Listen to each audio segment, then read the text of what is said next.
नमस्कार दोस्तों, मैं फिर से अपने चैनल पे बागवानी मुकेश की ओर से आप लोगों के सामने आज विजिट करने आया हूँ बजौन गांव में। चंपावत डिस्ट्रिक्ट का एक बजौन गांव है जो कि बहुत खूबसूरत है अपने आप में। और बहुत सारी परेशानियाँ यहाँ पर हैं। यहाँ के जो स्थानीय लोग हैं उनका कहना है कि यहाँ पर बहुत ज़्यादा पौराणिक काल के देव डांगर थे जो, और बहुत सारी भूतों की कहानी मैंने यहाँ पर आकर पता की। और बहुत सारे यहाँ के जो गांव में रहने वाले लोग हैं वहाँ पर देखा कि यहाँ पर बहुत सारी खेती बाड़ी होती थी पहले, अब लोग यहाँ से पलायन कर गए हैं। तो बहुत सारे ऐसी कहानियाँ हैं यहाँ की। आज की वीडियो बहुत इंटरेस्टिंग आप लोगों के लिए होने वाली है। तो मैं एक बार सबसे पहले तो इस सुंदर गांव का एक बार व्यू आप लोगों को दिखाना चाहता हूँ, यहाँ से लेके पूरा यहाँ तक कैमरे के माध्यम से। तो दोस्तों ये है बजौन गांव जो कि बेहद खूबसूरत है। ऊंची ऊंची पहाड़ियाँ यहाँ पर, और पौराणिक काल के बहुत बने हुए मकान हैं, पत्थरों से बने हुए मकान जो कि अपने आप में बहुत ही खूबसूरत है। यहाँ से लेके पूरा नीचे तक का एरिया ये बजौन गांव का है। पूरा एरिया ये बजौन के अंदर आता है। पहले यहाँ पे पूरी पब्लिक रहा करती थी पुराने ज़माने में, लेकिन अब चलती परेशानियों को देखते हुए यहाँ के लोग यहाँ से पलायन कर गए। जैसे कि मैं थोड़ा सा जूमिंग करके आप लोगों को दिखा देता हूँ। ये पुराने घर आप लोगों को दिख रहे होंगे जो नेचुरल रूप से पृथ्वी पर जो पत्थर होते हैं, जो स्लाइड्स जो खानों से निकलते हैं, काले पत्थर, उन पत्थरों से ये घरों की छत तैयार की गई है। यहाँ के स्थानीय लोगों का कहना है कि ये जो छतें होती हैं वो गर्मी में ऑटोमेटिकली ठंडी रहती हैं नीचे से, और ठंडे के सीजन में गर्मी इनके बनी रहती है। तो इसमें क्या होता है कि बीमारियां बहुत कम लगती हैं लोगों को, ऐसा यहाँ के लोगों का कहना है। और पुराने बुज़ुर्गों का यहाँ पर एक्सपीरियंस हमने यहाँ आकर जाना। तो पौराणिक काल में यहाँ पर बहुत सारे लोग रहते थे, और अदरक की खेती यहाँ पर होती थी, और आलू की खेती, धान की खेती, और बहुत सारी खेती यहाँ पर लोग करते थे, अनाज उगाते थे, भरपूर अनाज उगाते थे। लेकिन चलती परेशानियों को देखते हुए और रोज़गार की कमी को देखते हुए, और बहुत सारी ऐसी परेशानियाँ थी जिसके कारण यहाँ के लोग यहाँ से पलायन कर गए। तो दोस्तों, जो लोग भी मेरी इस वीडियो को देखेंगे, मैं आप लोगों से अनुरोध करूंगा कि जो लोग भी यहाँ के रहने वाले होंगे वो अपने गांव पर आकर एक बार इस खूबसूरती को आप देखिए ज़रा।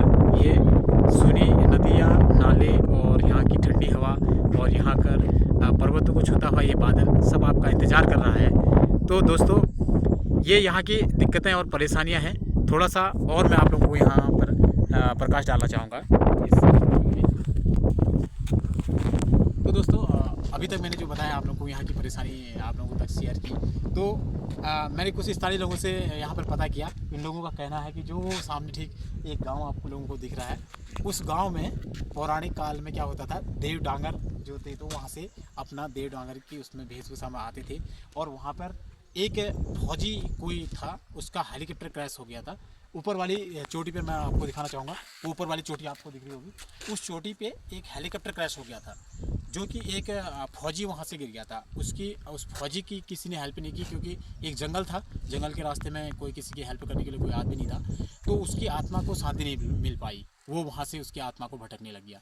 तो चलते फिर यहाँ पर जो देव पूजन होता है, उस देव पूजन के तहत यहाँ के एक किसी स्थानीय आदमी में देवता आ गया, और उन्होंने उसको वहाँ से, उसकी आत्मा को वहाँ से फेंक के उस गांव में डाल दिया। वहाँ नीचे वो गधेरा आपको दिख रहा होगा ठीक सामने में, उस गधेरे में डाल दिया।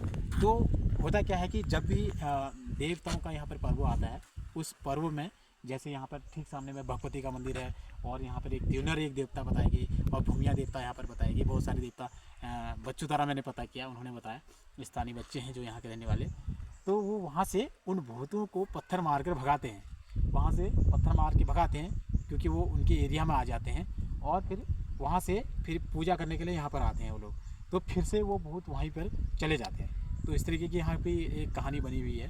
तो लेकिन वो किसी को नुकसान नहीं पहुँचाते, लेकिन दिक्कत नहीं पहुँचाते। बस वो अपना जो भटकती हुई आत्मा थी, जो उस टाइम वो लोग मांगते थे, वही अपना एक मांगते हैं कि हमें थोड़ा सा पानी चाहिए, थोड़ा ये चीज़ चाहिए। तो ये चीज़ें वो मांगते हैं। तो ये चलता आ रहा है यहाँ पर। एक मंदिर यहाँ पर आपको दिख रहा होगा, ये त्यूनर का मंदिर है, ये बहुत ही अच्छा। और यहाँ पर जब इसका पर्व आता है तो पर्व के टाइम पे यहाँ पे उनका जागर वगैरह लगता है, और बहुत सारी यहाँ पर देव डांगर आते हैं। तो आई होप आप लोगों को बहुत अच्छा लगा होगा बजौन की इस स्टोरी को सुनकर, और बजौन के इस व्यू को देखकर। तो दोस्तों, मैं आप लोगों से अनुरोध करना चाहता हूँ, बने रहेगा मेरे चैनल पे। मैं जगह जगह विजिट करता रहता हूँ, और जगह जगह की कहानियाँ को लेकर आता रहता हूँ। तो मुझे थोड़े स्थानीय बच्चे यहाँ पे मिले हैं, हम इन लोगों से थोड़ा सा जानना चाहेंगे कि ये लोग क्या कहना चाहते हैं। आइए स्थानीय बच्चे कुछ आए हुए हैं, मैं स्थानीय बच्चों से थोड़ा सा बात करके पूछना चाहता हूँ। आप कहाँ के रहने वाले हैं? मैं बजन का रहने वाला हूँ। जी, बजौन के रहने वाले हैं। हाँ। तो यहाँ पर क्या क्या दिक्कतें आप लोगों को आती हैं? स्कूल जाने में है, रोड कितनी दूर है, कितना पैदल चलते हैं आप? यहाँ से 10th, यहाँ तो 10th तक स्कूल है और यहाँ से 10th के बाद दूरी है जो कि 15-16 किलोमीटर है। 15-16 किलोमीटर है। तो यानी कि यहाँ से बच्चा जब हाई स्कूल पास होता है, हाई स्कूल पास करने के बाद ड्यूरी या फिर उससे और आगे एक चंपावत है जो जहाँ पर शहरी एरिया लगता है, वहाँ पर यहाँ के लोग पैदल जाते हैं। तो बहुत सारी परेशानियाँ यहाँ के लोगों को करनी पड़ती है हाई स्कूल करने के बाद। बहुत सारी परेशानी बनी है और पैदल कम से कम 2 किलोमीटर 3 किलोमीटर इन लोगों को रोड से चलना पड़ता है। आप कहाँ के रहने वाले हैं, थोड़ा सा आप भी बताएं। मैं भी ये बजौन का रहने वाला हूँ, जहाँ पे वो पुराने घर दिख रहे हैं। अच्छा, वो पुराने घर जो दिख रहे हैं। ठीक। तो वहाँ से हमें यहाँ आने तक कुछ समस्याओं का सामना करना पड़ता है। कभी जब बारिश तेज़ होती है तो रोड खराब हो जाती है। हाँ। और ये नदी नालों का पानी जब बढ़ जाता है तो कहीं कहीं पर हमें पार करना पड़ता है नदी नालों तो दोस्तों, इनका कहना है कि नदी और नाले, जब बरसात का सीज़न होता है, बरसात के सीज़न में बहुत सारी नदी यहाँ पे आ जाती है जिसको पार करना मुश्किल होता है, लेकिन बच्चे उस जोखिम में भी वहाँ पर उसको पार करके यहाँ स्कूल तक पहुँचते हैं। यानी कि पढ़ाई का इतना जुनून बच्चों पे है, एजुकेशन लेनी है तो कुछ भी करना है। तो दोस्तों, आज इस गांव का विजिट ऐसा रहा और आई होप बहुत अच्छा लगा होगा आप लोगों को, यहाँ का बेहद खूबसूरती को देखकर, यहाँ के जो रहन सहन को देखकर, जो भी जानकारियाँ मैंने आप लोगों को दी है। तो लाइक करेगा, कमेंट करेगा अच्छे अच्छे कमेंट सेक्शन में और बने रहेगा, सब्सक्राइब करेगा। बहुत बहुत थैंक यू चैनल बने रहेगा।